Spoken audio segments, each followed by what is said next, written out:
और व्यासपीठ का पूजन किया और उसके बाद श्रीमद् देवी भागवत महापुराण का पूजन किया। किसने? सौनकादिक 88,000 ऋषियों ने व्यासपीठ का सम्मान किया, पूजन किया। अब मुख्य श्रोता के रूप में श्री शौनक जी महाराज विराजित हो गए। सौनकादिक 88,000 ऋषियों में भी सबसे श्रेष्ठ यदि श्रोता है, सबसे बड़े श्रोता जिनको बताया है, उनको शौनक जी महाराज को बताया है।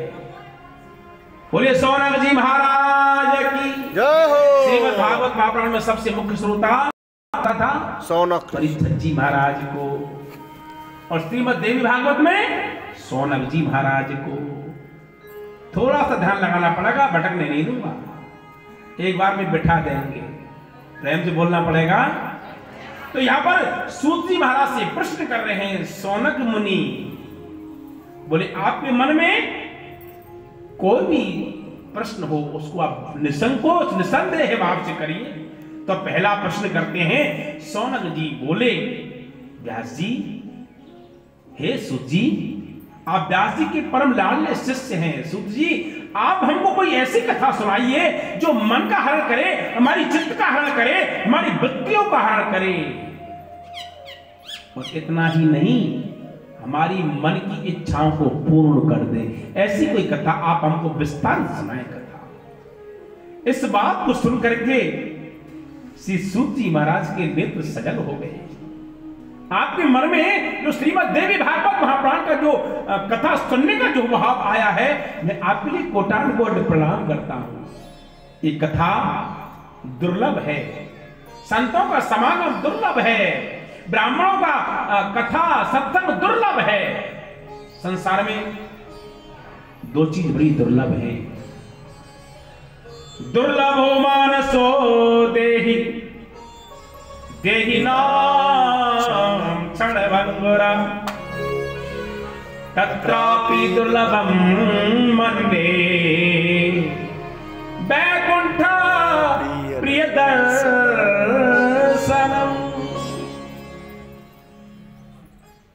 कौन से कार्य सिद्ध हो जाते हैं?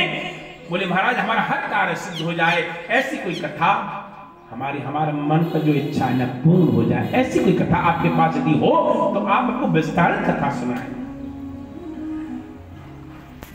एक बात बताऊं, सूत जी कह रहे हैं शौनक जी से, साधु पुष्टम महाभागम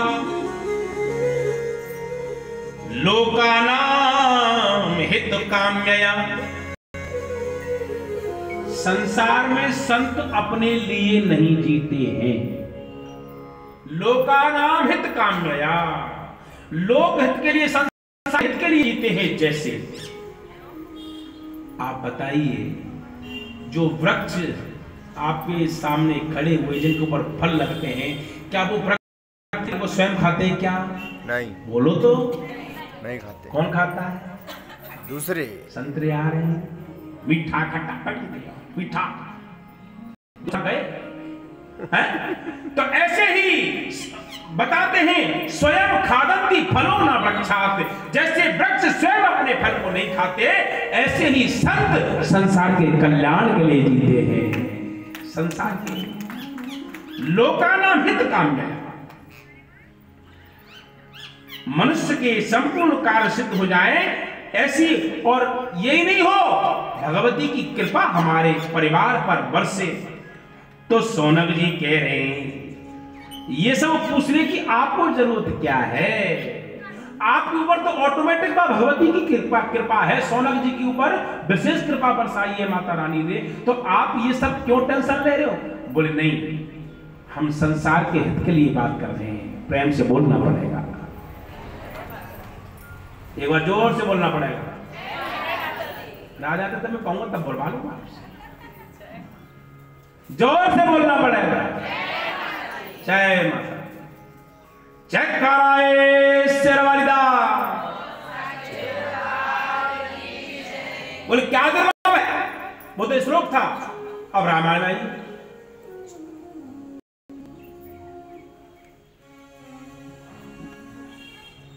संत समागम हरि कथा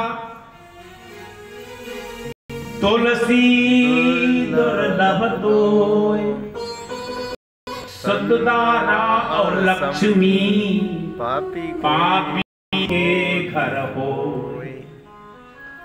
ये लक्ष्मी, ये रुपया पैसा मकान धन दौलत ये पापी के घर में भी हो जाता है। पर आजकल हम पर थोड़ा सा सोना ज्यादा हो जाए, चांदी ज्यादा हो जाए,